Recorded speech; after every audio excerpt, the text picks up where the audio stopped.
इस लेक्चर में हम अपने सीरीज के नेक्स्ट कंपाउंड को डिस्कस करेंगे जो कि हैं ऑक्साइड्स। अब ऑक्साइड्स इस तरह के कंपाउंड्स होते हैं जिनमें ऑक्सीजन और हेलोजन आता है। ये भी बाइनरी कंपाउंड्स होते हैं जो कि ऑक्सीजन और हेलोजन से मिलकर बनते हैं। तो अब हम इनको थोरोली डिस्कस करेंगे। तो इसमें सबसे पहले हम डिस्कस करेंगे ऑक्साइड्स ऑफ फ्लोरीन। और इनमें एक कंपाउंड है जैसे कि ट्राई ऑक्सीजन डाइफ्लोराइड। इस कंपाउंड को हम सबसे पहले स्टडी करेंगे। तो ये रूम टेम्परेचर पर एक सॉलिड होता है, रेडिश ब्राउन सॉलिड होता है। और अगर हम टेम्परेचर 350 डिग्री सेल्सियस से नीचे रखते हैं तो ये सॉलिड स्टेट में ही रहता है। जबकि अगर हम टेम्परेचर 363 डिग्री सेल्सियस से इंक्रीज करते हैं तो ये एक डार्क रेड लिक्विड की फॉर्म में आ जाता है। ठीक है, तो हमने इन दो टेम्परेचर्स को याद करना है जहां इनकी इस कंपाउंड की स्टेट चेंज हो रही है। इसके साथ हमने याद रखना है कि ये डीकम्पोज किस तरह से होता है। तो ये डाई ऑक्सीजन डाइफ्लोराइड में डीकम्पोज होता है और इसके साथ ऑक्सीजन का एक मॉलिक्यूल यहाँ पर देता है। और इसके अलावा अगर हम इसकी डिकम्पोजिशन देखें तो जब हम इसको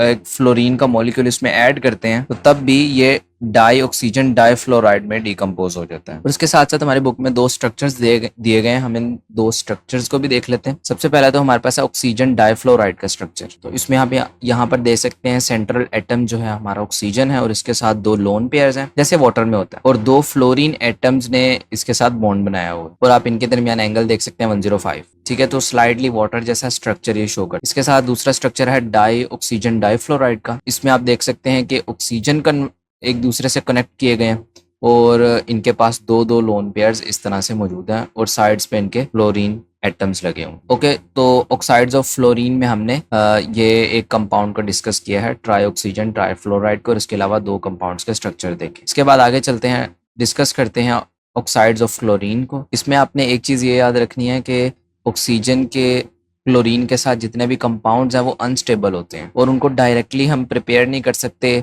अगर हम ऑक्सीजन के मॉलिक्यूल को क्लोरीन गैस के साथ रिएक्ट करवाएं। और इसके साथ साथ आगे हम जितने भी क्लोरीन के ऑक्साइड्स डिस्कस करेंगे उन सब के कुछ कॉमन यूजेस हैं, उन कॉमन यूजेस को भी हम डिस्कस कर लेते हैं। तो इन सबको वाटर ट्रीटमेंट के लिए इंडस्ट्रियल ब्लीचिंग एजेंट के तौर पर यूज किया जाता है। ओके, तो ऑक्साइड्स ऑफ क्लोरीन का ये एक यूज है, कॉमन यूज। आगे चल के हम इसके दो कंपाउंड्स डिस्कस करेंगे। पहला कंपाउंड डिस्कस करते हैं, दैट इज क्लोरीन डाइऑक्साइड। तो इस कंपाउंड को किस तरह से प्रिपेयर किया जाता है? हम sodium chlorate, sodium chloride, sulphur dioxide या फिर मिथाइल अल्कोहल को एसिड के साथ रिएक्ट करवाते हैं तो रिजल्ट में हमें कुछ आयंस मिलते हैं और उन आयंस के थ्रू ही हम आगे क्लोरीन डाइऑक्साइड को प्रिपेयर करते हैं। तो अगर हम इसका रिएक्शन देखें तो इसके रिएक्शन में देखें हमारे पास क्लोरेट आयन है, क्लोरीन का एक आयन है और इसके साथ हाइड्रोजन आयन है। और प्रोडक्ट में अगर हम देखें तो हमारे पास क्लोरीन डाइऑक्साइड है, क्लोरीन गैस मिल रही है और साथ वाटर के मॉलिक्यूल्स मिल। तो इस तरह से हम क्लोरीन डाइऑक्साइड को प्रिपेयर करते हैं। ओके, तो इनमें से किसी भी कंपाउंड को हम एक स्ट्रॉन्ग एसिड के अंदर रिड्यूस करते हैं और उसके बाद हमारे पास ये पर्टिकुलर आयंस मिलते हैं और इन आयन से हम अपना प्रोडक्ट बनाते हैं। और इसके अलावा सेकेंड मेथड जो है इसको प्रिपेयर करने का वो ये है कि हम कंसंट्रेटेड सल्फ्यूरिक एसिड के साथ पोटेशियम क्लोरेट को रिएक्ट करवाएं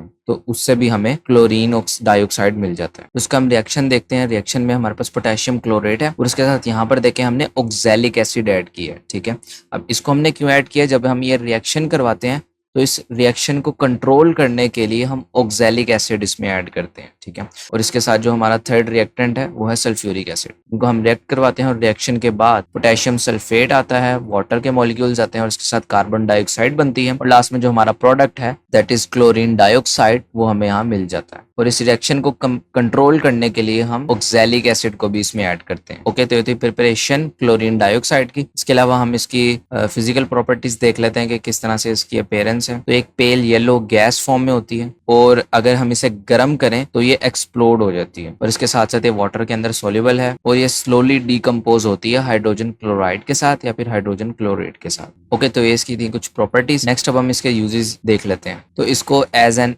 एंटीसेप्टिक यूज किया जाता है और इसके साथ वाटर प्यूरिफिकेशन के लिए भी क्लोरीन डाइऑक्साइड को यूज करते हैं और इसके अलावा ब्लीचिंग सेलुलोस के तौर पर भी हम इसको यूज करते हैं। इसके बाद अगला कंपाउंड हम डिस्कस करते हैं क्लोरीन का ही, दैट इज क्लोरीन हेप्टाऑक्साइड। इसके अंदर आप देख सकते हैं क्लोरीन के 2 मॉलिक्यूल्स हैं और ऑक्सीजन के 7 मॉलिक्यूल्स हैं, इसलिए हम इसे हेप्टाऑक्साइड कह रहे हैं। तो एक्चुअल में ये हमारे पास किसकी एनहाइड्राइड फॉर्म होती है ये भी हम देख लेते हैं, पर क्लोरिक एसिड की। इसका फॉर्मूला यहाँ पर देख सकते हैं HClO4, ये पर क्लोरिक एसिड है, और अगर हम इसमें से वाटर को खत्म करते हैं तो ये वो उसकी एनहाइड्राइड फॉर्म बन जाती है, ठीक है। और एनहाइड्राइड फॉर्म क्या है, दैट इज क्लोरीन हेप्टाऑक्साइड। और ये बनता किस तरह से है, जैसे कि अभी हमने डिस्कस किया कि हम डिहाइड्रेट करेंगे पर क्लोरिक एसिड को और हमें प्रोडक्ट में क्लोरीन हेप्टाऑक्साइड मिल जाएगा, ठीक है। और इसके लिए कंडीशन है कि हम पर क्लोरिक एसिड को फॉस्फोरस पेंटाऑक्साइड के साथ रिएक्ट करवाते हैं -10 डिग्री सेल्सियस पर, और प्रोडक्ट में हमारे पास क्लोरीन हेप्टाऑक्साइड मिल जाता है। अगर हम इसका रिएक्शन देखें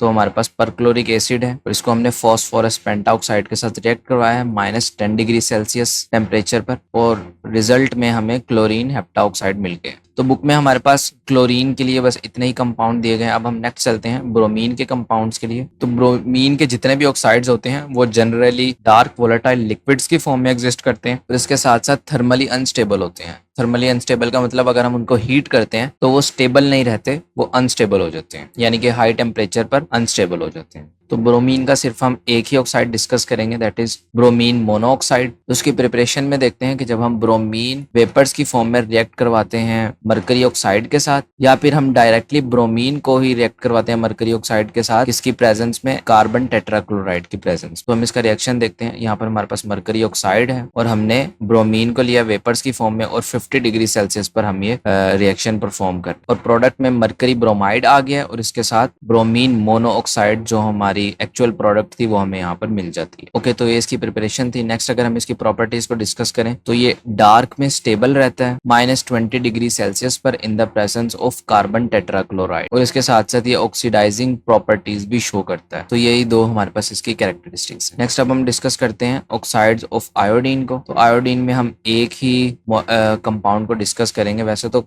ऑक्साइड्स इसके और भी होते हैं आयोडीन के, लेकिन हमारी बुक में एक को ही डिटेल में डिस्कस किया गया है, तो इस वजह से हम आयोडीन पेंटाऑक्साइड को ही डिस्कस करेंगे। सबसे पहले इसकी प्रिपरेशन के बारे में बात करें तो आयोडिक एसिड को जब हम हीट करते हैं एट 240 डिग्री सेल्सियस पर, तो प्रोडक्ट में हमें आयोडीन पेंटाऑक्साइड मिलता है, ठीक है। एक्चुअली आयोडिक एसिड ही ये डिकम्पोज हो रहा है इतने हाई टेम्परेचर पर, और प्रोडक्ट में हमें आयोडीन पेंटाऑक्साइड मिल रही है और साथ वाटर के मॉलिक्यूल्स मिल। और इसकी प्रिपरेशन के बाद अगर इसकी प्रॉपर्टीज को डिस्कस करें तो एक वाइट क्रिस्टलाइन सॉलिड है और 300 डिग्री सेल्सियस तक ये स्टेबल रहता है। अगर हम टेम्परेचर इससे एक्सीड करते हैं तो ये अनस्टेबल हो जाता है। इसके अलावा इसके पास पॉलीमेरिक प्रॉपर्टीज भी होती हैं, यानी कि ये पॉलीमर्स की फॉर्म में एग्जिस्ट कर सकता है, और ये इनसॉल्युबल होता है ऑर्गेनिक सॉल्वेंट्स में, यानी कि ये कंपाउंड इनऑर्गेनिक है और ये ऑर्गेनिक सॉल्वेंट्स में इनसॉल्युबल होता है। और इसके साथ एक और प्रॉपर्टीज की देखते हैं कि जब हम इसको वाटर के साथ रिएक्ट करवाते हैं तो ये दोबारा से आयोडिक एसिड बनाकर हमें दे देता है, ठीक है। जैसे कि अगर हम देखें, हम आयोडीन पेंटाऑक्साइड को वाटर के मॉलिक्यूल के साथ रिएक्ट करवाएंगे तो प्रोडक्ट में आयोडिक एसिड ही बनेगा, ठीक है। आयोडिक एसिड ये वही है जिससे हमने आयोडीन पेंटाऑक्साइड को अभी प्रिपेयर करके आ रहे हैं, ठीक है। तो हम ये इस तरह से वाटर का मॉलिक्यूल ऐड करने के बाद इसको हम आयोडिक एसिड में भी कन्वर्ट कर सकते हैं। और इसके अलावा नेक्स्ट प्रॉपर्टी है कि ये हाइड्रोजन सल्फाइड, हाइड्रोजन क्लोराइड और कार्बन मोनोऑक्साइड के साथ स्ट्रॉन्ग ऑक्सीडाइजर्स के तौर पर एक्ट करता है, यानी कि इन कंपाउंड्स को ये ऑक्सीडाइज कर देता है। और इसके अलावा इसकी एक नेक्स्ट प्रॉपर्टी है, बेसिकली इसका एक यूज है कि ये कार्बन मोनोऑक्साइड को क्वांटिटेटिवली एनालाइज करने के लिए भी यूज किया जाता है। अगर हम इसका रिएक्शन देखें तो कार्बन मोनोऑक्साइड हमने रिएक्ट करवाना है कार्बन मोनोऑक्साइड को आयोडीन पेंटाऑक्साइड के साथ, और प्रोडक्ट में हम देखेंगे आयोडीन के मॉलिक्यूल अलग हो जाएंगे, और इसके साथ साथ जितने हमने कार्बन मोनोऑक्साइड दिए थे उतने ही कार्बन डाइऑक्साइड यहाँ पर बनकर मिल जाएंगे प्रोडक्ट, ठीक है। तो ये सारी इसकी प्रॉपर्टीज थी, इनके यूजेस थे। तो हमने आज डिस्कस किया ऑक्साइड्स ऑफ हेलोजेंस को।